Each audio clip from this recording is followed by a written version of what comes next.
Assalamualaikum warahmatullahi wabarakatuh. Perkenalkan, nama saya Nuki Angelina dari Prodi S1 Manajemen 2019 STIE Tribakti Business School. Di sini saya membuat video untuk memenuhi tugas manajemen kompensasi dan hubungan industrial dengan dosen pengampu Bapak Redi Adi Saputra SEMM. Di sini saya akan menjelaskan tentang cara menyusun kompensasi dan benefit yang ideal di perusahaan. Yang pertama itu ada pengertian kompensasi.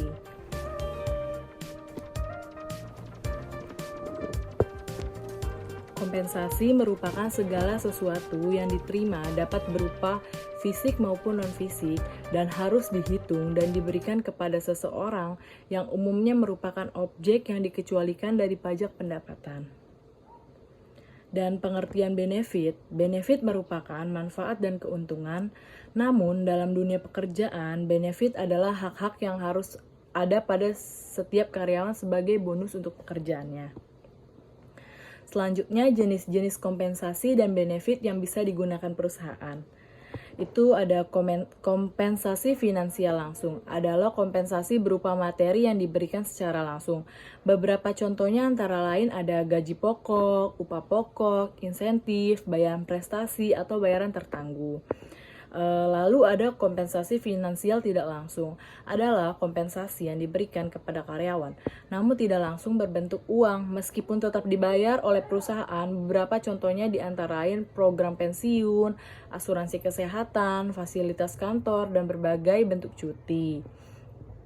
Jadi cuti itu termasuk finansial tidak langsung.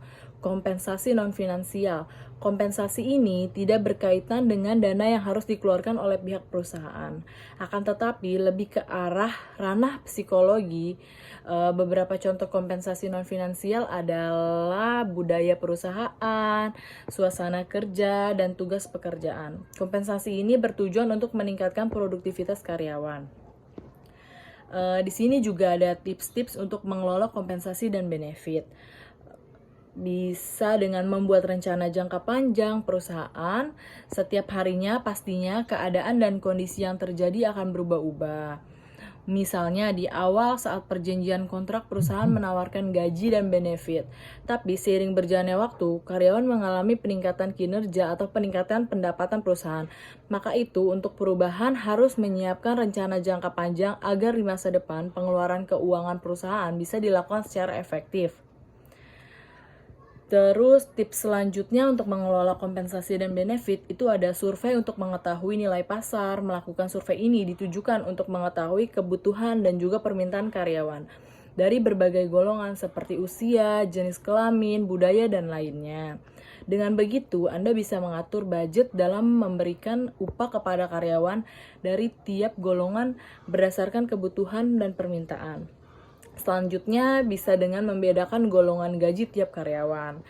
Perusahaan harus melakukan pemetaan atau penggolongan pemberian gaji tiap karyawannya karena pastinya gaji dan benefit yang diberikan sesuai dengan tingkat jabatan dan kinerjanya.